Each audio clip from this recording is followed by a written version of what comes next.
ప్రస్తుత విద్యారంగంలోని సవాళ్లను అధ్యయనం చేసి పరిశీలించడానికి ఆంధ్ర ఎడ్యుకేషన్ మూవ్మెంట్ అనే ఉద్యమాన్ని చేపట్టడం జరుగుతుందని student Islamic organisation of India Andhra Pradesh zone state secretary Abdul Raqeeb తెలిపారు.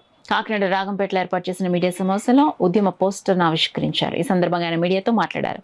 ఈ సమావేశంలో ఆర్గనైజేషన్ సభ్యులు సాహిల్ హుస్సేన్ తదితరులు పాల్గొన్నారు. కాకినాడ రాగంపేటలో ఏర్పాటు చేసిన మీడియా సమావేశంలో ఉద్యమ పోస్టర్ను ఆవిష్కరించారు.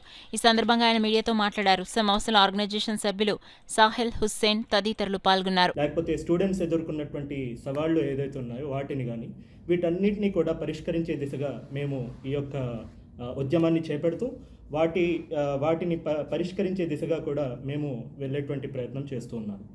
దీని తర్వాత మేము ఈ యొక్క డ్రాప్అవుట్స్ ఏదైతే మధ్యన మనం ఎక్కువగా చూస్తున్నామో, ఎవరైతే 10th చదువుతున్నారో ఇంటర్ వరకు వారు వెళ్ళలేకపోతున్నారు.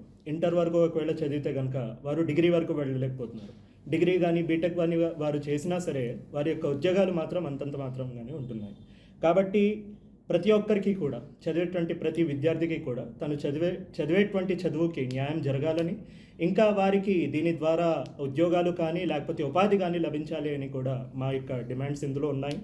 దీని తర్వాత పాఠశాలల యొక్క ప్రైవేటీకరణ ఏదైతే నడుస్తుందో దీని గురించి కూడా మా యొక్క డిమాండ్స్ ఉన్నాయి. ఏదైతే గవర్నమెంట్ కాలేజెస్ కానీ గవర్నమెంట్ స్కూల్స్ కానీ ఈరోజు ఉన్నటువంటి పరిస్థితులకు అనుగుణంగా దీని గురించి కూడా మా యొక్క వాయిస్ని మేము కంపల్సరీగా లేవనెత్తుతూ ఉన్నాము. దీని తర్వాత ఏదైతే గ్రామాలు పట్టణాలు ఏవైతే కంపారిజన్ ఎప్పుడైతే మనం చేస్తామో ఇందులో ఉన్నటువంటి సదుపాయాలు, కాలేజెస్లో క్యాంపసెస్లో ఉన్నటువంటి సదుపాయాలు కానీ వీటన్నిటి గురించి కూడా ప్రభుత్వం దగ్గర మేము కంపల్సరీగా ప్రతి ఒక్కరి దగ్గర కూడా అర్జీ పెట్టడానికి మేము ప్రయత్నిస్తూనే ఉన్నాము. దీనిలో భాగంగానే చాలా వరకు క్యాంపసెస్లో యూనివర్సిటీస్ ఏవైతే ఉన్నాయో అందులో కూడా మా యొక్క విద్యార్థులు అందరూ కూడా ఉన్నారు. వారందరూ కూడా వైస్ ఛాన్సలర్స్తో కలిసి దీని యొక్క డిస్కషన్ మేము చేస్తూ ఉన్నాము. దీని తర్వాత ఎంపీస్ ఎవరైతే ఉన్నారో వారి దగ్గర కూడా వెళ్ళి మేము మెమరాండమ్స్ ఇస్తున్నాము.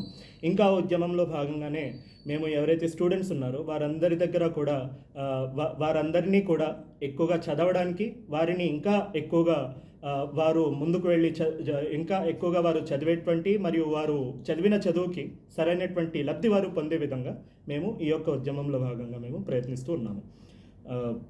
ఇందులో భాగంగా ఈ యొక్క ప్రెస్ మీట్ని ఈరోజు కాకినాడలో నిర్వహించడం జరిగింది. ఈ యొక్క ప్రెస్ మీట్ని ఎందుకని పెట్టడం జరిగింది అంటే మా యొక్క సమస్యలు ఏవైతే ఉన్నాయో, మా యొక్క డిమాండ్స్ ఏవైతే ఉన్నాయో అవన్నీ కూడా ప్రజల వద్దకు వెళ్ళాలి.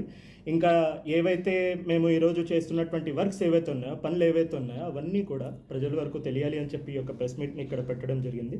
నాతో పాటు కాకినాడ నగర అధ్యక్షులు సాహిల్ హుస్సేన్ గారు ఉన్నారు. ఇంకా అస్లం గారు కూడా నాతో పాటు ఉన్నారు.